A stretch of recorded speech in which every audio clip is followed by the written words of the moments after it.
Om Swastiastu. I've been talking here for quite some time and I thought I'm already built my confidence, but seeing crowded here, I'm this close to freaking out. So, welcome and again, thank you for being here. I thought gonna just be a few people here because the rain.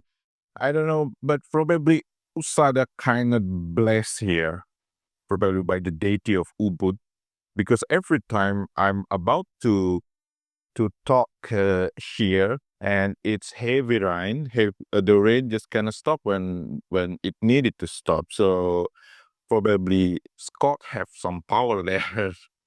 We are about to talk about Nyepi. It's pronounced Nyepi, Balinese New Year. Although probably to say Balinese New Year is not quite correct because it's a Saka New Year. I didn't really dig deep into this, but I think Saka calendars not only in Java and Bali. It's still not quite correct because to say it's Balinese New Year because it's Javano-Balinese tradition.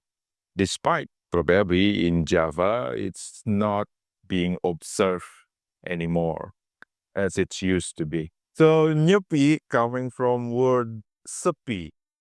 The word itself mean not only silence, but also emptiness, deserted, correlated with solitude and all. But let's just take two words out of it. That is emptiness and silence. The Sanskrit for the word is shunya. Shunya is prominent concept in Balinese tradition, in Balinese Tantric tradition. Silence Day. This is still and always been my favorite day of the year. Probably because I was raised in such a noisy circumstance. My father is a carpenter. He made sangha, Balinese temple, for the wood. Since I wake up in the morning, I already heard the noise of all the kind of machinery. Not to mention that our house is exactly by the side of the road. And as you probably experience, Balinese youth have this kind of annoying hobby. That is to make their bike as noisy as possible.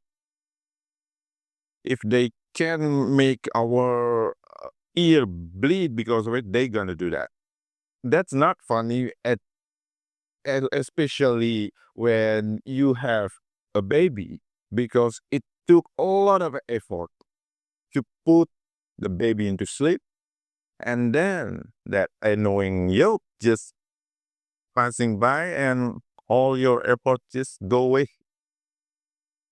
That is my circumstances. And now for probably more than a decade, I live in Denpasar. As you also know, Denpasar is almost like Jakarta, probably. So crowded. It's always been the center, urban center in Bali, but Denpasar, probably the whole Bali, pre-pandemic and post-pandemic, is really, really different.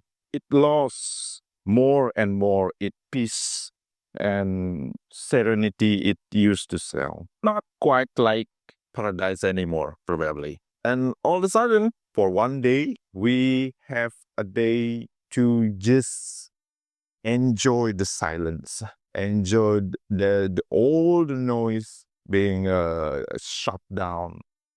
If Bali is paradise, that's probably a bit of taste of paradise, the peaceful Nyepi they bring. If not for us human, certainly that's a good thing for the nature.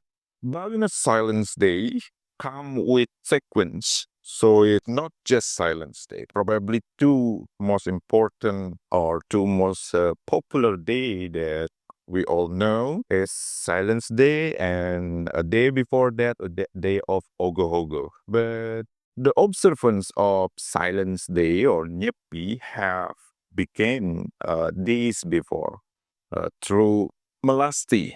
Many villages have done that, and I think today is the last day villages doing Melasti. Is not set in particular day like Ogoh-Ogoh day to quite to 2 days before Nyepi Day, when all ritual apparatus bring from the temple into the ocean and purify. You may ask, why a murti, a personification of God, a ritual apparatus, things that we consider sacred, things that we consider pure, holy, need further purification. Bali have a lot of purification ritual. Probably most of their ritual, our ritual, is purification ritual. And Melasti is one of them. Although this is not about human purification, like we do in temple, in the priest house. This is purification mostly for ritual apparatus, for temple stuffs. So why? My suspicion, this is purely my understanding, not reflection of how things in itself. A temple is always called a mandala. There is epitome for good energy. When we come to temple, we expect that we will be inflicted by those good energy. But over the year, not everybody come with good intention. Not everybody come with pure heart. Not everybody come with, spiritual frame of mind. And over time, probably then those apparatus become less pure than it used to be. Then brought to the ocean and purified so it can perform its usual role to its 100% capacity. Why the ocean? For Balinese people, ocean is always a place for purification of anything. And even Balinese people even believe if you are under an influence of black magic or something like that, get purification in the ocean. So the ocean will wash away every kind of impurities, stains, and all. Although that belief can also take the wrong turn and people feel that's okay to throw their trash to the ocean, that the pseudo side of that belief. But the ocean is the best place to get purification. Probably better than any wellspring, but it's less fancier to post in Instagram probably. So Melasti is about purification of ritual apparatus. And then tomorrow is called Pangrupukan, known for its Ogoh-Ogoh for sure. And when the demonic statues being paraded everywhere, that what is known for, but actually Pangrupukan is a day for Butayadnya. And Ogoh-Ogoh only additional or optional role in that Butayadnya ritual. But visitor in Bali, Pangrupukan always about Ogoh-Ogoh, but no, it's about Butayadnya.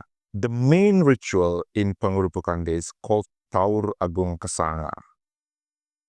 In English, that ritual means something like the grand repayment on the 9th month. Taur means repayment. Why repayment? Because Balinese ritual, the foundation for Balinese ritual, there's a lot of ritual in Bali, which can be grouped into 5 categories. The first, this ritual is called yajna, sacrifice. There are 5 groups of sacrifice. The first is called Deva Yajna, sacrifice to the Deva, to the deities, to the gods and goddesses. And then there is Rishi Yajna, ritual for the Rishi, for the holy man. Usually this ritual done by ritual of consecration of a high priest or high priestess. And then there are a group of ritual called Pitra Yajna. Pitra means ancestral. So ancestral ritual. Among them include Ngaben, something you may be familiar with, is Pitra Yajna. And then there are Manusa Yajna, sacrificial ritual for human. Balinese people have been offered a sacrifice long before we are born. So in a few months of in the womb, there is certain ritual, and then after we are born, there is ritual. 3 days afterward, 12 days afterward, then 3 months and 6 months, and long after we dead, the ritual still goes on. So it's not stopped in Ngaben when we are cremated. It still continues until we become divine, until we consecrated into our family temple as, well, deities. So you should be aware because I'm deity to be here. So being Balinese, the part of being Balinese, regardless you're good or you're bad, in the end you'll be deities and the whole family will just pray to you in our family temple. Sacrificial ritual for human. I believe the English word for it will be rite of passage. And there's a lot of them. And then there is Bhuttayajna. Bhuttayajna usually inseparable from Devayajna. When we have temple festival, it's not devotional to the deities. It's also appeasement of the Buddhas. It's there in the very beginning of any ritual, and it is considered inseparable part of any ritual, regardless Devayajna, or Rishi Yajna, or Manusha Yajna. Bhuta Yajna will be there because we are inseparable with Bhutas. Now, what is Bhuta? Well, for lay Balinese, for most Balinese, Buddha could mean demons. That's why the embodiment of Buddha in Ogoh-Ogoh usually take a demonic form. And there's a lot of demonic beings in Bali, as Balinese believe it. But Buddha also mean elements. So it's elemental, as in Panchabhuta, Pertiwi, Apa, Teja, Vayu, and Akasa. So what is Bhuttayajna really mean? It could mean it just cast away the demons or demonic spirit, hungry ghosts, and something like that. Or purification of the elements that become the building block of our universe. Pass away its destructive influence and transform it into something more constructive. Casting away, or probably not a right word that I can use, I'm sorry for that, because that's not reflect the manner in which Balinese treat something considered demonic. I think you will encounter once or twice a piece of cloth that looks like a chessboard, black and white, and used to cover 3 stone statues. That's a piece of clothes is called polen.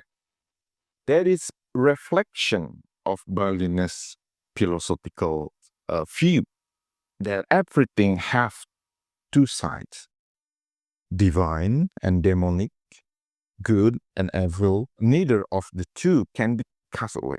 What we can do is just to navigate our our way around it, because that is the ontological view of Balinese people. There will always be there. It has been there and will always be there. Often embodied in Balinese temple as Rangda and Barong. Probably not your ideal religion when something that considered evil also there in the main shrine of the temple. So Uttayanya is appeasement of demonic spirit, demonic force, or demonic influence of just regular thing. And why now? Why in this 9 month? Exactly the reason why I have sleepless night. So during this month, as you have experienced in the last 2 weeks, the nature raging, sickness everywhere. So our environment, our nature become less friendly, to say the least, during this month. And tomorrow's ritual, and probably this is why the ritual being held tomorrow, is to appease, to neutralize those effects. In 2 days and more, you can tell to yourself, will this ritual work or not? Because if, the nature still being unfriendly, then probably we should do more ritual. Or probably we should become less ritualistic and more actual, because also harmony with nature, with human, with everything, usually expressed in terms of ritual by us Balinese, not in actuality. At some point we're gonna realize that's not the whole picture. But anyway, Pangrubukan is also about noise.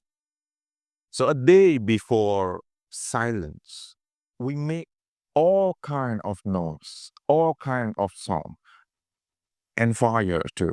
This is also probably why I love Nyepi, because during my childhood memory, during Pangrubukan, I will be the one who will make the loudest noise through. I'm not sure there's English for this, but one instrument in Bali made of bamboo and gong, and if those not present, you can just take from the kitchen anytime. Just make the loud noise, while the mother or the grandmothers, the throwing away sacred rice and everything. So this is part of ritual. Also bring fire during the time. That's also why during Ogoh-Ogoh, youth will bring fire with it. We close Saka New Year with the loudest noise, embodiment of demons and demonic forces, with fire. In Silence Day, there are 4 observance. We will get into that. And then the next day, which is the first day of the new year, Saka New Year, it's called Ngembak Geni, ignition of the first fire, igniting a new fire, a new beginning. That is the day after day. So Saka New Year begin with fire and in fire. And why so? Because in Balinese tradition, fire play an important role metaphysically. Ritually, in Bali, we didn't really have fiery ritual. So, despite how popular maybe that in Ubud, but Homa not, or Agnihotra not really part of Balinese ritual traditionally. Despite that's very old ritual, has been there since the age, since Vedic age. But probably is also to some point in Bali. I read some literature and some inscription that say that it has been there, but because the legend say that because that ritual caused fire, so it burned the kingdom, now the palace. So the king banned it around 15th century. That is what the legend said.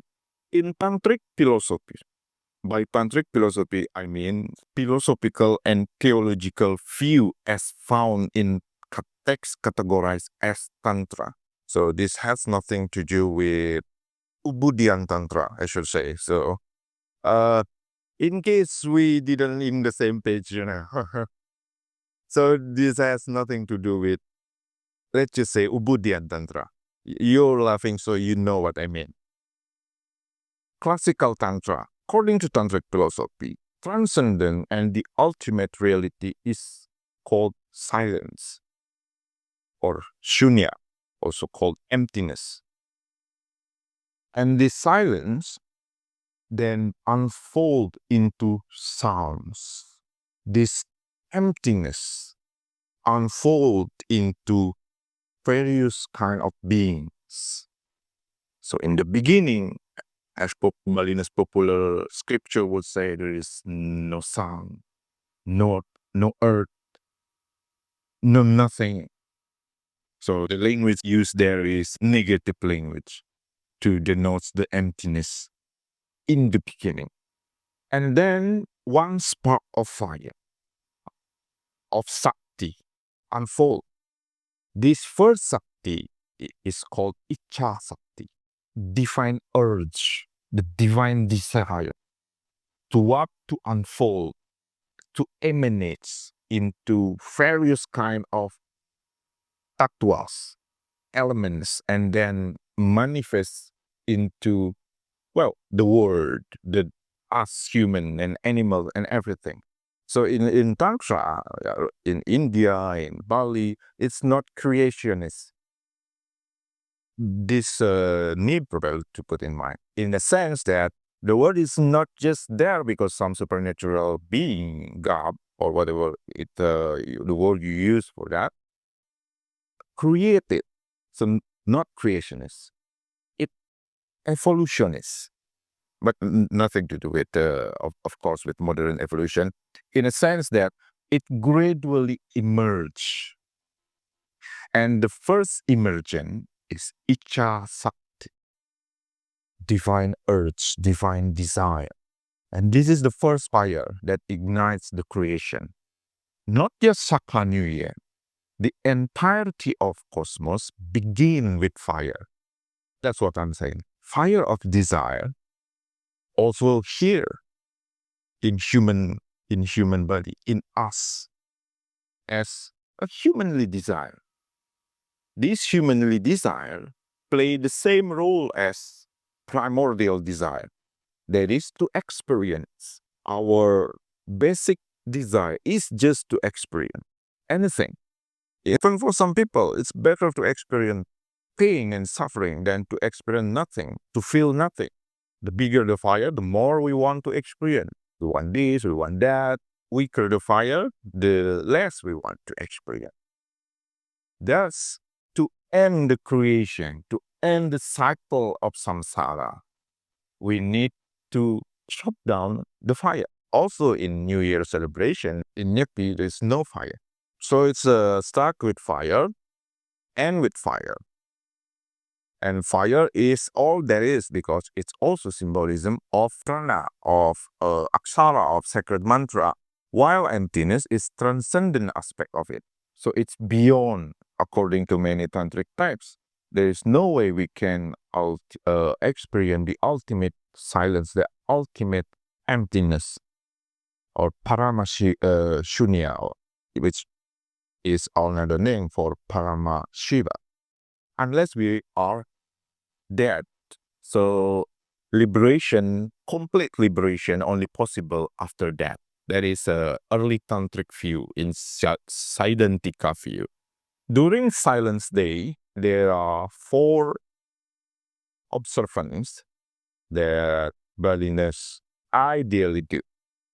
Why ideally? Because not everybody that religious, that spiritual. First, no fire. I've explained to my best about fire in Balinese in Tantric philosophy.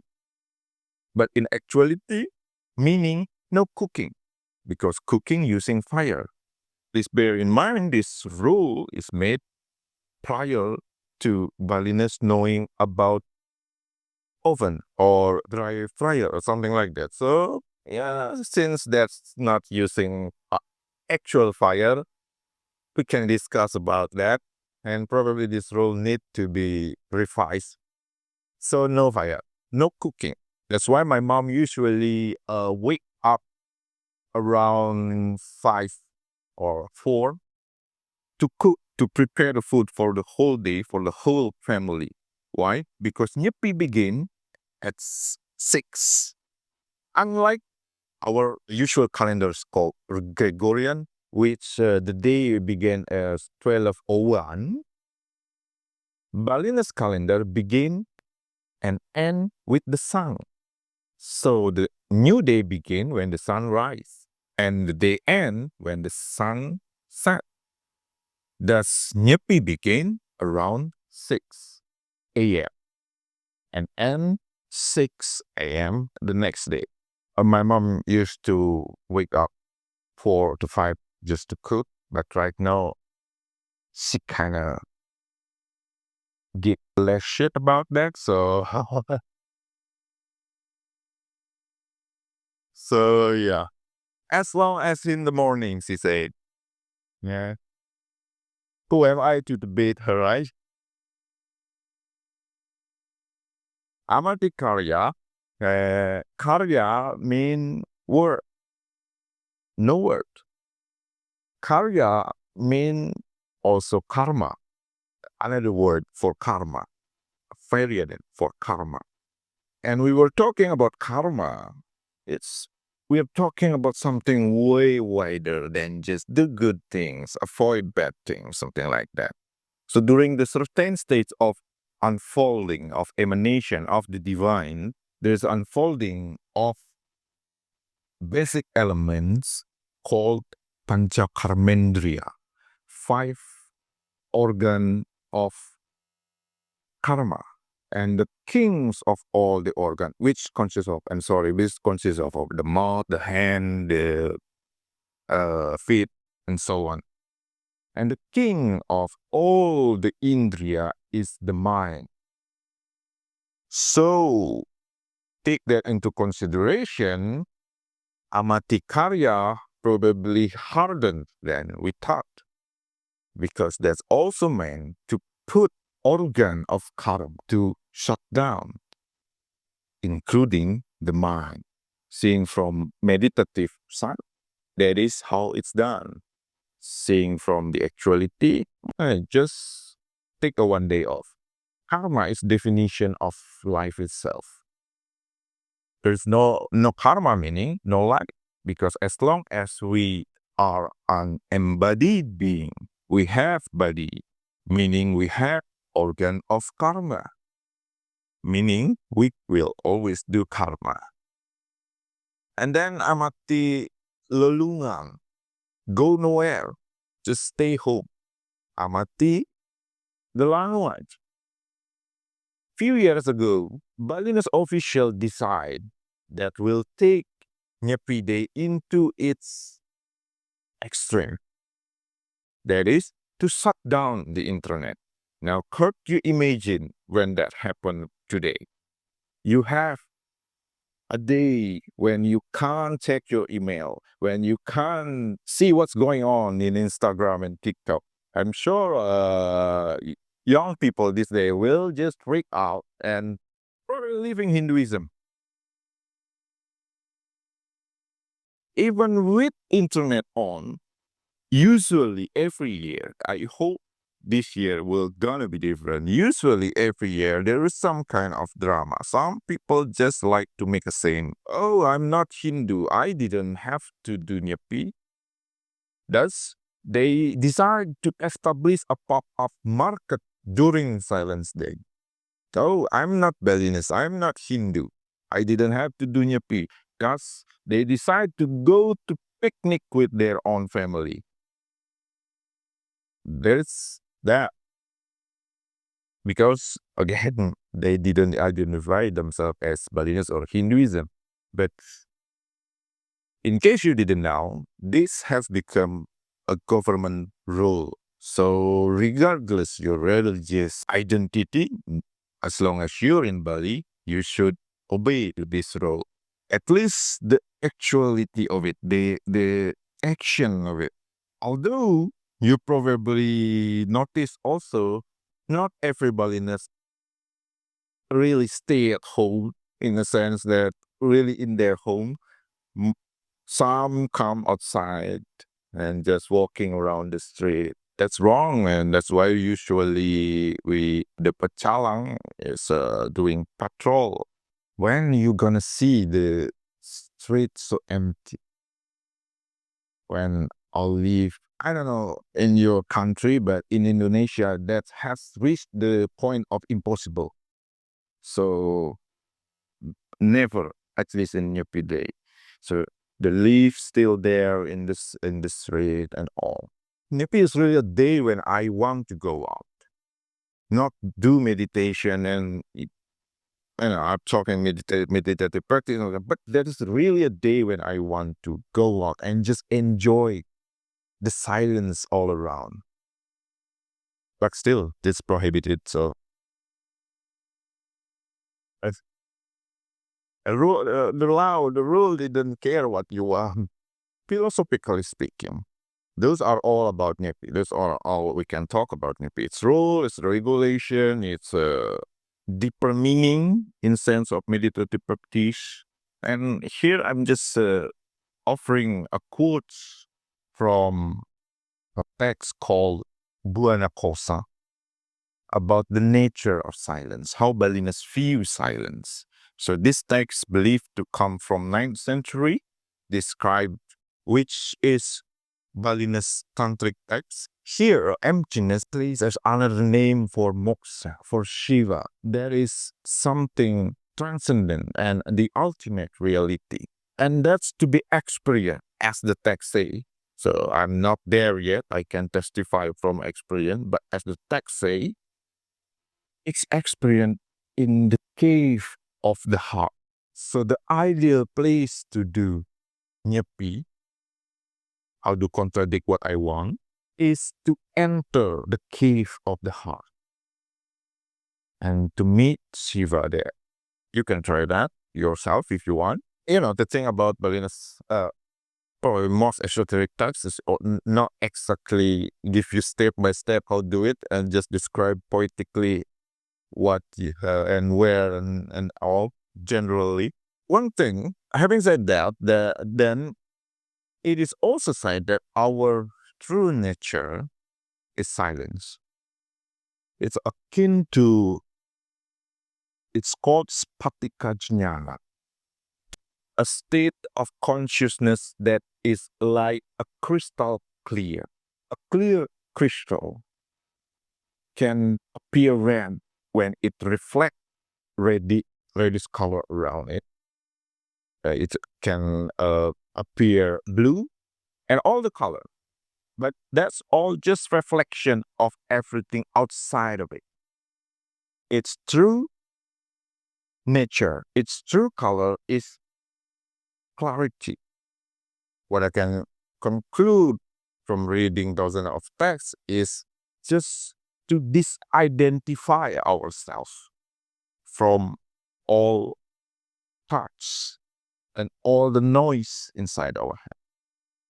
Apparently, this is something mentally healthy, proven through clinical trials, various of it, such as in mindfulness therapy, mindfulness-based trainings and approach, such as in the idea provided by acceptance and commitment therapy, where we are asked to diffuse, to disidentify with all the knowns inside our head and become context from where, or the ground from where all this noise appear, all the part come, all the mental chatters and everything come. Instead of identifying ourselves with one of it and running away from any other's part inside of us, we try to embody, to become the ground where all that comes.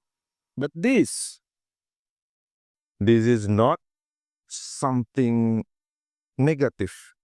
Is it like what you probably heard in self-inquiry in Vedantic tradition, in which the self to We are encouraged to identify through negation. I'm not this, I'm not that. In non-dual tantric tradition, it's quite the contrary. I am this. I am this. But not only this. Everything, every part, every sound in my head is me, but only a fraction of it, not the entirety of it. But of course, we like to, or unconsciously, to identify ourselves with those one of two parts that we feel good with. So that's quite different because the ontological difference between Vedanta and Tantra, guys, already has what it took to really experience that sense. You probably have some meditation training, mindfulness or whatever. That is good. And that is aligned with traditional spirit, traditional teachings, as long as, to some extent, of course, but that could be aligned, totally aligned with traditional teaching. Like, for example, if we do mindfulness, secular mindfulness in negative way, in a sense that we become just the watcher that completely separate from that thoughts and feeling, probably not quite aligned. But recognizing that every part, every touch is just a wave, a splash, and the set is the ocean. We can also do that symbolically and any other practice. So it's not about new practice, it's about new thing to do because sometimes spirituality just another noise that we created on purpose or we obsess with to avoid another noise. There is a noise inside of us that feels so much pain, suffering, traumas, and all. We didn't want to feel that. We didn't want to recognize that. So we should make another noise. Just like a teenager when their mom start complaining about this and that, and they turn the music louder and louder. That's what our attitude with noise is. My attitude with noise, I'm sorry. That's sometimes my attitude, most of the time, my attitude with noise. So I just create another noise, material noise or spiritual noise. Spiritual noise, such as all the narrative around spirituality, all the mystical lullaby. We didn't want to talk about human. We didn't want to talk about trash in the river. We didn't want to talk about the mind and how our mental health need further care. We want to talk about God in the heaven. We want to talk about divine being, about whatever that can transcend us or whatever that can make us feel transcended from this world. Why? Because it's painful to be here. In that sense, meditation, just another noise, just another thing to do to avoid one meaningful thing to do. That is to solve our issues. Some maybe argue the mind is just illusion. You didn't have to work with your mind. Once you get spiritual enlightenment, your mind will just transcend it, evaporate it. Well, I wish that's true. I don't know if that's true or not, but at least we still have an embodied mind. We're still under influence of our mind. Fragmented mind, a conflicted mind just make our spiritual pursuit harder and harder. Yeah, it's like you want to walk into some places, but there's something that holds you back. Probably, if you want, you can also understand Nyepi in that sense, because Nyepi actually asks us to do something, the most simple thing, that is to do nothing, to go nowhere. It's quite simple, but That simple thing can be very hard because we are too addicted with doing this and that. We are too addicted with noises, with things, with experiences. To do nothing feels strange, disorienting. That is exactly a window there to really understand ourselves. Why we become so uncomfortable with being alone, with doing nothing, live only with ourselves, with chatter in our mind becomes so loud. Why? Probably because there is something inside of us need our compassionate presence. It's like an angry toddler. They scream because they need attention. Simple thing we can do is to give them attention, to give them presence. That from experience. And from that experience, I also can tell you that that toddler probably will shout louder once you give them attention. So not exactly the work the first time we do that.